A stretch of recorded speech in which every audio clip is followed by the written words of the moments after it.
Hello to every one, کیسے ہیں جناب؟ ٹھیک ہیں، خیریت سے ہیں؟ اور کلپ میں نے آپ کو ایک دکھا دیا ہے، ایک کلپ میں نے آپ کو اور دکھانا ہے، اور دین جو ہے اس کے اوپر ہم ذرا ڈسکشن کریں گے آپ کے ساتھ.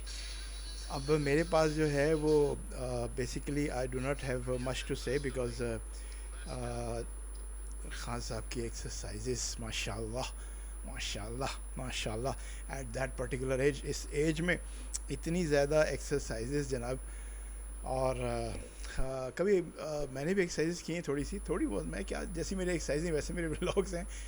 50-25 کا ویوز کا جو ہے میں ولاگر ہوں، اور آپ لوگ میری نہ ریچ بڑھاتے ہیں، نہ فالو کرتے ہیں، نہ کچھ کرتے ہیں. میں آتا ہوں، آپ سے ملاقات کرتا ہوں، روتا ہوں، دھوتا ہوں، چلا جاتا ہوں، اور اس کے بعد پھر ہم فریش ہو کے پھر بات کرنا شروع کر دیتے ہیں.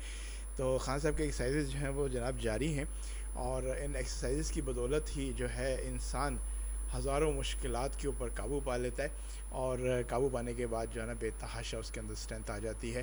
لیکن یہ بات یاد رکھنی چاہیے کہ اگر کوئی ایگزرشن کر رہا ہے، اگر کوئی گوئنگ تھرو دا پین ہے، تو بات جو ہے آپ وہاں سے لے لیجئے کہ جب خان صاحب جو ہے ایک جلسے میں بہت ہی اونچے جو ڈائس تھے وہاں سے گرے تھے، اور گرنے کے بعد کلا بازیاں کھاتے ہوئے زمین پہ گرے تھے، اور انہوں نے اپنے ایک انٹرویو میں کہا تھا کہ میں نے جو لائف سیونگ جیکٹ پہنی ہوئی تھی جو کہ چیسٹ سے لے کر میری بیلی کور کر رہی تھی، اگر میرے پاس وہ نہ ہوتی، وہ نہ جڑی ہوئی ہوتی ٹائٹلی میری باڈی کو، اس نے نہ پکڑا ہوتا، تو شاید میری ریڑھ کی ہڈی بیک بون جو تھی وہ ٹوٹ جاتی. اور پھر وہاں سے ہاسپٹل کے اندر جہاں بولا نہیں جا رہا، وہاں سے بھی جناب علی بھائی صاحب بیان دے رہے ہیں اتنا زبردست. وہ جگہ ہوتی ہے جہاں انسان کو نا صرف خدا یاد آتا ہے، اس کے بعد پھر اپنا آپ یاد آتا ہے. وہاں بھی وہ امت کے لیے، حضور صلی اللہ علیہ وسلم کی امت کے لیے، اپنی نیشن کے لیے، اپنی عوام کے لیے مضطرب اور بہت ساری باتیں کر رہے تھے، اور بتا رہے تھے کہ جناب جو سلسلے چل رہے ہیں وہ اس طرح سے صحیح نہیں ہوں گے. اور آپ نے دیکھا کہ وہ سلسلے صحیح نہیں ہوئے، اور اتنی ساری کنٹرڈکشنز اور اتنی ساری مصیبتیں، اور پھر دائیں بائیں سے لوگوں کے الٹے سیدھے مشورے، اور مشورے دینے کے بعد پھر وہ بغاوتیں، اور بغاوتیں جب مانی نہیں گئیں تو پھر خان صاحب کے پاس کوئی راستہ رہا نہیں، اور انہوں نے کہا کہ میری کوئی بات مان نہیں رہا، اس لیے کہ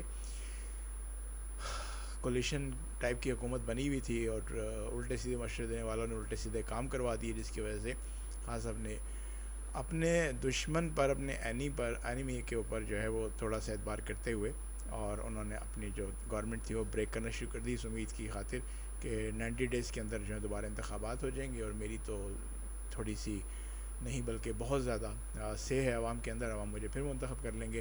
لیکن بات یہ ہے نا کہ عوام تک تو چیز پہنچتی نہیں ہے. عوام تک چیز پہنچے تبھی کوئی بات ہے نا. تو عوام تک کوئی چیز پہنچتی نہیں ہے، اس لیے جو ہے رکنا پڑتا ہے. اور تھوڑا سا میں یہ سن لوں تو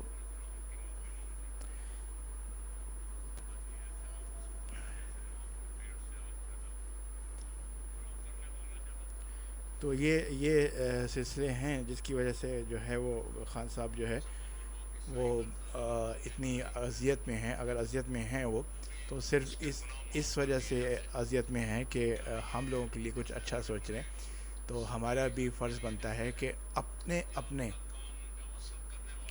اپنی جگہ کے اوپر کھڑے ہو کر ہمیں جو ہے وہ خان صاحب کے لیے ہمیں دعا کرنی چاہیے کہ خان صاحب کو جو ہے اللہ تعالیٰ صحت عطا فرمائے، اور انہیں اس عذاب سے، جس عذاب میں وہ مفت میں پھنسے ہوئے ہیں نا، اس سے نکالے. اچھا، یہ کلپ سنیے گا ذرا، کیونکہ میری جو ہے وہ بہت سی آپ سے جو ہے وہ ہے کہ آپ سے سنیے گا اور مجھے رائے دیجیے گا، کیونکہ میری اس کے اندر رائے جو ہے نا وہ بہت ہی لمیٹڈ سی ہے. مجھے آپ کے کمنٹ کے ذریعے جتنے رائے بڑے چاہیے. بڑے سرکاری حج کے لیے جاتے ہیں یا اپنا کام جو اصل کرنے والا ہے وہ چھوڑ کے، تو وہ حضرات سارے یہ مسئلہ توجہ کے ساتھ سماعت فرمائیں کہ اللہ رب العالمین بے نیاز ہے. دکھاوے کے حج اور دکھاوے کے عمروں کی اس کی بارگاہ میں ایک ذرہ برابر بھی حیثیت نہیں ہے. وہ چاہے یہاں روزانہ ہزاروں نمازی ایسے ہیں جن کی نمازیں ان کے منہ پہ مار دی جاتی. سیدنا ابو ہریرہ رضی اللہ تعالیٰ نے ایک دن نماز کے بعد ایسے منہ چھپائے. کسی نے کہا کہ آپ اس طرح منہ کیوں چھپائے؟ وہ کہا کہیں میں ان لوگوں میں سے نہ ہو جاؤں جن کی نمازیں ان کے منہ پہ مار دی جاتی.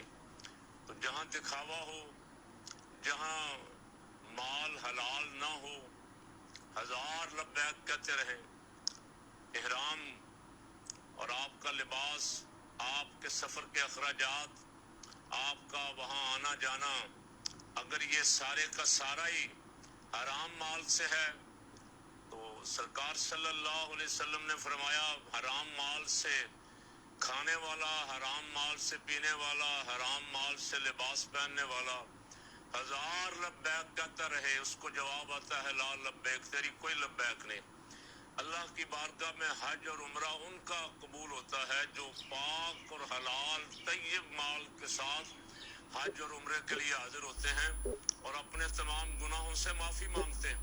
ان کے لیے اتنی بشارات۔ بس مجھے آپ کی جو ہے وہ کمنٹس کے ذریعے رائے چاہیے ہوگی کہ آپ لوگ کس طرح سے سوچتے ہیں اور کس طرح سے ان مسائل کو دیکھتے ہیں، کیونکہ میرا تو علم جو ہے وہ بہت ہی محدود سا ہے، اور ایک طرف تو غربت کا یہ عالم ہے کہ لوگ بھوک اور پیاس کے مارے خودکشیاں کر رہے ہیں، اور بیروزگاری کا یہ عالم ہے کہ بڑے بڑے علامہ، بڑے بڑے پڑھے لکھے لوگ جو کچھ بھی کر سکتے ہیں وہ کچھ بھی نہیں کر سک رہے، اور چائے کی اور چھولے کی اور چاولوں کی بریانی بیچ رہے ہیں، کیونکہ انڈسٹری ہے نہیں، اکانومی ہے نہیں، کہاں کام کریں گے جا کے؟ کمپیوٹر پروگرامر ہے، اس نے آئی ٹی میں MS سی کی ہوئی ہے، آئی ٹی میں MPhil کیا ہوا ہے، آئی ٹی میں یہ کیا ہوا ہے، آئی ٹی میں وہ کیا ہوا ہے، لیکن کمپیوٹر تو چلے گا کہاں پر؟ ڈیٹا کہاں کا اکٹھا کرے گا؟ کچھ ہوگا تو ڈیٹا اکٹھا کرے گا نا۔ تو اس طرح کی باتیں اور بے تحاشا ہیں، بے تحاشا رونے والی باتیں ہیں کہ سوسائٹی کا کیا حال ہے۔ سوسائٹی دن بدن ہاتھ سے نکلتی چلی جا رہی ہے، اور معاشرے میں ہمارے لیے مسائل جو ہیں وہ بے تحاشا نہیں بلکہ ان گنت مسائل جو ہیں وہ کھڑے ہو چکے ہیں۔ جب مسائل شروع ہوئے تھے، جوڈیشری میں مسائل ہوئے تو وکلاء نے کہا کہ جی ہم یہ کر دیں گے، وہ کر دیں گے، وکلاء بھی خاموش۔ پھر جناب صحافیوں نے کہا ہم یہ کر دیں گے، وہ کر دیں گے، صحافی بھی خاموش۔ پھر ریلیجس اسکالرس کے اوپر بات آئی۔ آج دیکھیے کہ بہت سے پلانٹڈ قسم کے بندے بیٹھے ہوئے نیٹ کے اوپر علماء کو نعوذ باللہ استغفر اللہ 1000 دفعہ استغفر اللہ، علماء کو جن علماء کے بارے میں اس قدر گندی زبان استعمال ہو رہی ہے اور کوئی پوچھنے والا نہیں ہے، گالی گلوچ کیا جا رہا ہے، برا بھلا کہا جا رہا ہے۔ اور میرے کان میں ایک بات یہ پڑی تھی کہ اگر ایک شخص کو آپ جانتے ہو، 2 اشخاص کے مسئلہ آپ کے پاس آتا ہے، اور ایک شخص کو آپ جانتے ہو اس طرح سے کہ آپ اس کو دیکھتے ہو کہ وہ 5 وقت کا نمازی ہے، زکوٰۃ روزے کا پابند ہے، تو دلوں کے حال تو اللہ تعالیٰ جانتے ہیں نا۔ تو آپ کا یہ فرض بنتا ہے کہ آپ اپنی رائے اس بندے کے بارے میں دو جس کو آپ جانتے ہو کہ وہ نمازی پرہیزگار ہے، صوم و صلات کا پابند ہے، روزہ حج زکوٰۃ اور نبی پاک صلی اللہ علیہ وسلم کے بتائے ہوئے طریقوں پر چلتا ہے۔ تو آپ اس کے حق میں تھوڑا سا اپنا بیلنس تھوڑا سا رکھو۔ تو علماء تو انہوں نے اپنی زندگیاں گزار دیں، اور آخر میں آ کے ایسے لوگوں سے میں جو کچھ کہہ رہا ہوں وہ آپ تک بہت اچھی طرح پہنچ رہا ہے، ایسے لوگوں سے کیا وہ اس طرح کی داد وصول کریں گے؟ کیا اس طرح کے اللہ کا نام لینے والوں کی اس طرح سے تذلیل کی جائے گی اور سب خاموشی سے بیٹھے رہیں گے؟ کسی بڑے کے بارے میں کچھ بات کہہ دی جائے تو فوراً پوچھ گچھ شروع ہو جاتی ہے، اور علماء کے بارے میں جو مرضی کہتے جائیے، کچھ بھی کہتے جائیے، کوئی پوچھنے والا نہیں ہے۔ تو دل مضطرب ہے، دل پریشان ہے، ہمیں تو راتوں کو نیندیں ہماری ختم ہیں، کیونکہ اگر بم آئے گا نا تو وہ کسی بڑے کو نہیں پکڑے گا۔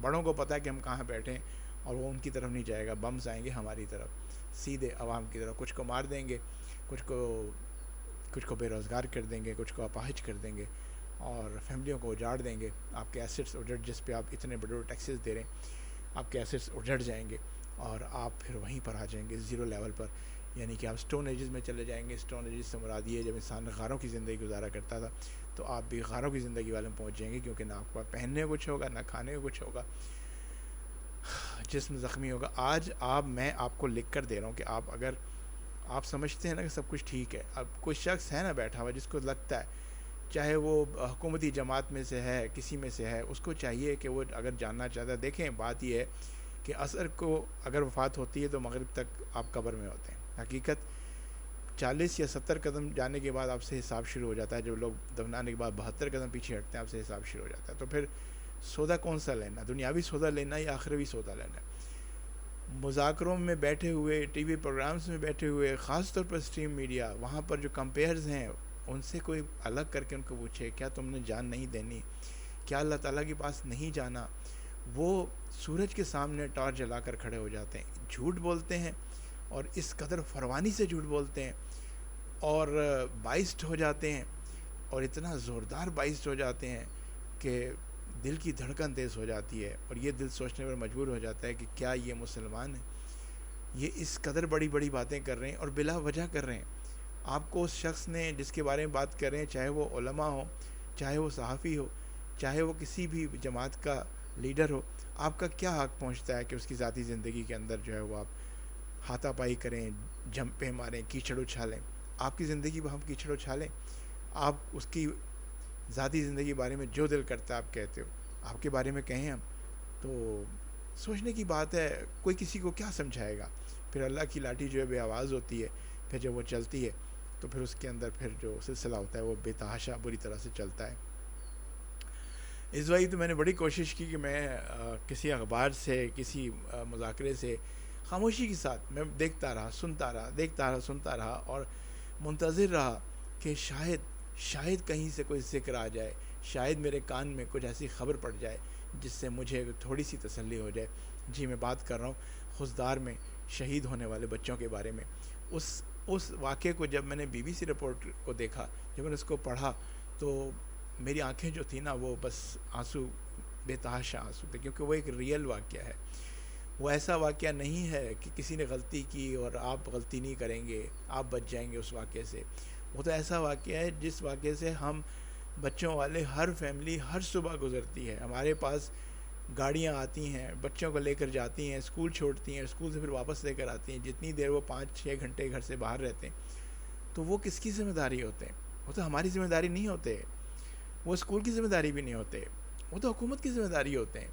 اور ایسے میں کوئی بچوں کو تیار کر کے اسکول بھیجے اور بچے شوق سے سبق یاد کرتے ہوئے، لیسن یاد کرتے ہوئے کہ آج ٹیسٹ دینا ہے، اپنے لنچ باکسز سنبھالتے ہوئے بسوں میں بیٹھیں اور پھر بسیں پھٹ جائیں، کوئی بارودی کار آ کے ان سے ٹکرا جائے۔ اچھا، حکومت کا جو ہے موقف یہ ہے کہ جناب بم جو ہے بس کے اندر لگا ہوا تھا، جبکہ آئینی شاہد جو ہیں انہوں نے جو دیکھا، انہوں نے بتایا کہ جناب وہ کار جو تھی بم سے بھری ہوئی آئی ہے، وہ ٹکرا گئی۔ اب خضدار ایک ایسی جگہ ہے جہاں پر آپ نے رسائی بھی نہیں دی صحافیوں کو۔ تو بس بہت سی وہ باتیں میں کٹ کر رہا ہوں جو میں کہنا چاہتا ہوں اور میں کہہ نہیں سکتا، لیکن خدا کی قسم دل بہت مضطرب ہے۔ اگر اس طرح سے ہمارے بچے جانا شروع ہو گئے تو پھر تو ہر صبح ہر شام ہمارا تو پھر دسترس ہی نہیں ہے، ہم تو کچھ کر ہی نہیں سکتے۔ یعنی ہر صبح ہم بچوں کو تیار کر کے آپ لوگوں کے حوالے کر دیں کہ جائیں اور جناب آپ اپنی جو ہے باتیں، اپنے بیانات جو آپ نے دیے ہوئے ہیں نا میڈیا پر آ کے، انٹرنیشنل میڈیا پہ آ کے، اس کی پاداش میں ہمارے بچے جا رہے ہیں۔ جب دل کرتا ہے، آپ کا پیٹ بھرتا ہے، آپ کو لتی جڑی سوچتی کچھ نہیں، آپ آ کے میڈیا پہ بیان دے دیتے ہیں، اور وہ بیان پھر چلتا ہے اور پھر وہ جناب تماشا بنتا ہے ہمارا۔ کون مرتا ہے؟ ہم مرتے ہیں، ہمارے معصوم بچے مرتے ہیں۔ بچے سب کے سانجھے ہوتے ہیں، بچے میرے، آپ کے، یعنی کہ دشمن کے بچوں کو بھی۔ اور چھوڑیں آپ، شیر ہوتا ہے نا، شیر جو کسی پر ترس نہیں کھاتا، آپ اس کے بھی بچوں کو دیکھیں، اس پہ بھی پیار آتا ہے۔ تو کیا کہہ سکتے ہیں؟ خضدار کی کہیں ذکر نہیں ہوا، کوئی دعا کسی نے نہیں کی ان کے پیرنٹس کے لیے کہ اللہ تعالیٰ ان کو سوچ کے دیکھیں کہ ان کے پیرنٹس جو ہیں سارے بچے سمر ویکیشنز گزار رہے ہیں، ان کے بچے ہیں ہی نہیں۔ کس کی ذمہ داری تھی؟ آپ کی، میری، اسکول انتظامیہ کی، حکومت کی ذمہ داری تھی۔ تو اس کے بارے میں پھر کیا ہوا؟ ایک واقعہ ہو گیا، اگلے واقعے کے لیے کیا کیا آپ نے؟ کچھ بھی نہیں، چکر لگایا، پریس کانفرنسیں کی، ٹور شور لگائے، کھایا پیا، برابر 2-4 کمیٹیاں بنا دی، کمیٹیوں کی آج تک رپورٹ ہی نہیں آئی۔ ان کو کہہ دیا جاتا ہے ٹھیک ہے، وہ کمیٹیاں رپورٹ بھیجتی ہیں تو آپ پڑھتے بھی نہیں ہیں، پڑھ کے کیا ایکشن کریں گے آپ؟ زیرو ڈیٹا ہے آپ کے پاس ہر چیز کے بارے میں۔ بس اور مجھے کچھ نہیں کہنا، کیونکہ اب میرا دل جو ہے وہ مضطرب ہو گیا ہے، بھاری ہو گیا ہے، مجھ سے اب ولاگ کنٹینیو نہیں ہوگا۔ تو دیکھیں آج موقع ملا تو پھر ملاقات کریں گے، ورنہ اسی کو آج کے لیے میرا سلام آخر سمجھیے گا، اور انشاءاللہ جلد ملاقات کریں گے اللہ نے کے بعد۔